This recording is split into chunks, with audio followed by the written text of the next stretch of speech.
Part 3 for inventory covers LIFO reserve, LIFO liquidation, dollar value LIFO, and what happens if you have an inventory error. LIFO reserve. Many companies use LIFO for tax and external reporting and a different method for internal reporting, usually FIFO. A company must set a reserve to reflect the difference between internal and external reporting of inventory value. So here is a little example.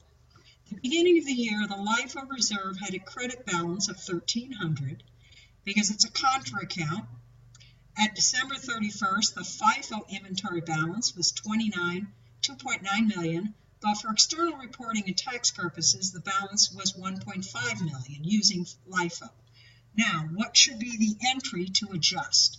First of all, what we have to do is figure out our balance. So, inventory balance is 2.9.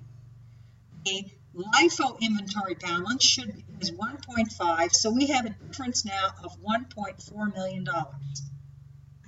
Currently, the balance for LIFO reserve is 1.3, which means we have to make an adjustment of $100,000. So this is the journal entry we would make. Cost of goods sold, and allowance to reduce inventory to LIFO. Now, another thing that can happen is called LIFO liquidation.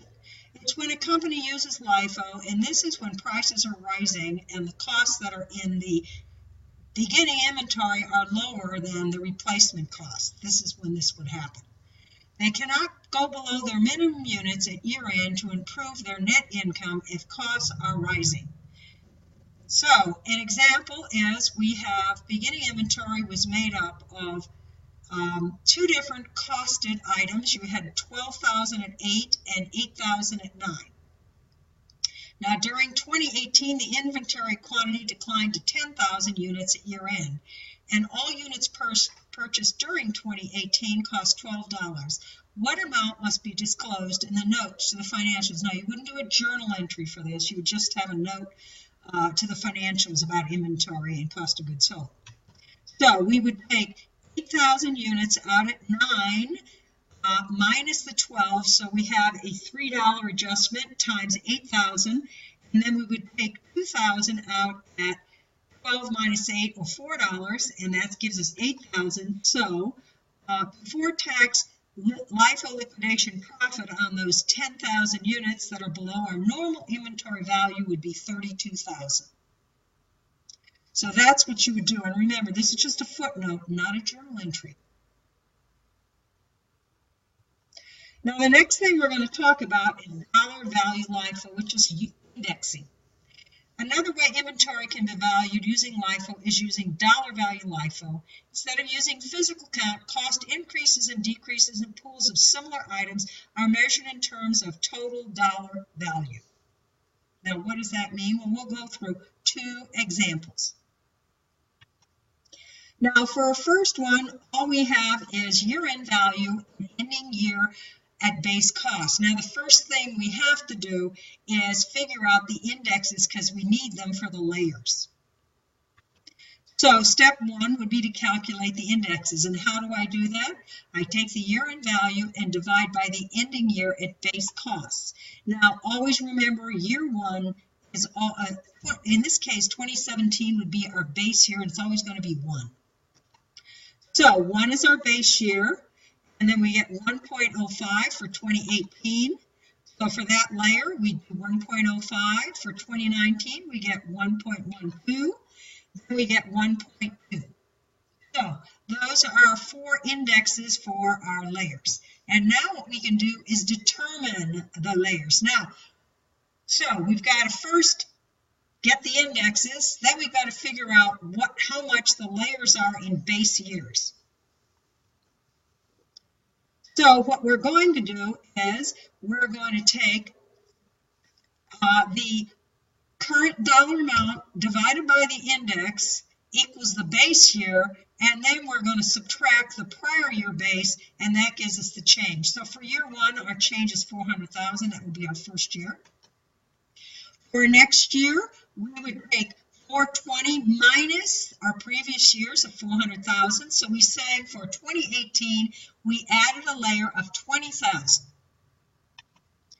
For 2019, we get 435, we subtract the 420 from the previous year, and now we get another layer of 15. And then in 2020, we actually reduced our layer by 10,000. Now we'll go through and see how we determine ending inventory using dollar value LIFO.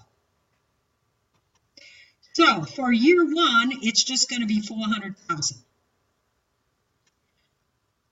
For year two, it's going to be 400,000 plus that $20,000 layer times the 105 index, and that tells us our ending inventory at dollar value LIFO is 421. Now for 2019, we're going to take the 400,000 plus the $20,000 layer plus the $15,000 layer, and we're going to take them times those indexes, and we're going to add them up, and that tells us our ending inventory is 437,800. So remember, you're only going to use the index for the layer. Now in 2020, we have a problem. We went down by 10,000 units. So here's what's going to happen. We still have our 400,000 at 1. We still have our 20,000 at 105, but now we only have 5,000 units at 112 because we have to subtract that 10,000 from the previous year, leaving us only 5,000 at the index of 112.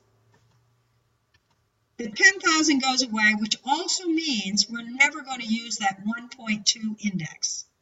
Now I'm going to show you what that's like in the next example so you can see the effect of when your change is less than the prior year.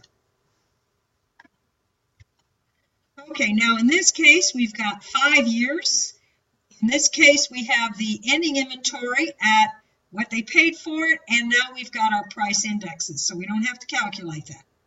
So now we're going to look at it. So, step 1, we're going to determine our layers. So, we added 16,000, then we went down by 4, we added 6, we went down by 8. So now we have our layers, and now we can figure out our inventory value for each one of those years at dollar value LIFO. So year 1 is just going to be 70. Year 2 is going to be our 70,000 at 1 and 16,000 at 105. And remember, the ending inventory at base has to equal that 86,000 from 2015. And now we have inventory at the end of 2015 at 86.6 at dollar value LIFO. Now we're going to go to 2016.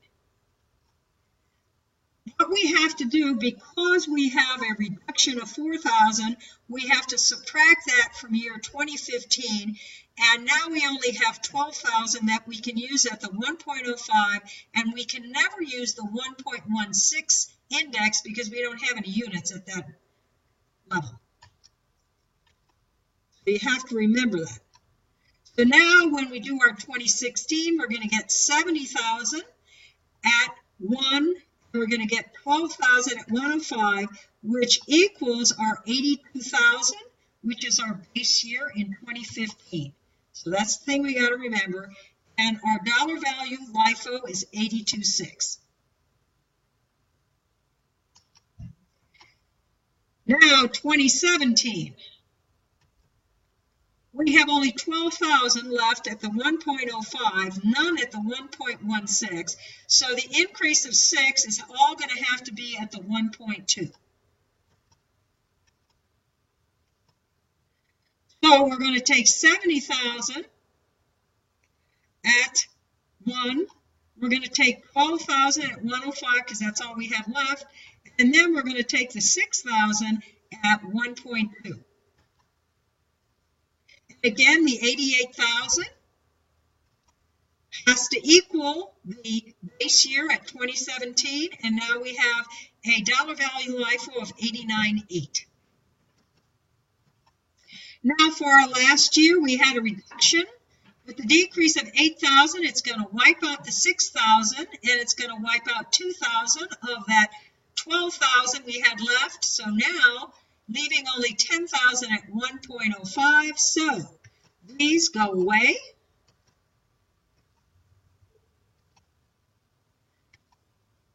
And so now we have our ending inventory based on the 2014 base and the 2015 index. And that would give us our dollar value LIFO at 2018. So you have to remember, once you eliminate the units at a base amount, you can't use that base. Now, the last thing we're going to talk about is inventory errors. The rule is that you must correct an error when discovered, and if it affects prior periods, you restate financials and you adjust beginning retained earnings in the year discovered.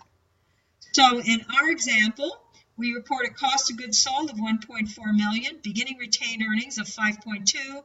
Later on, we discovered that ending inventory was overstated by 110 for 2017 and 35 for 2018. What would be the corrections? Well, retained earnings would be reduced by the 110 because that should have gone to expense. And then cost of goods sold, we reported 1.4. We'd have to back out because of the adjustment to prior year of 110, and we have to also add back in the correction. And so this gives us our corrected cost of goods sold. And this ends this presentation.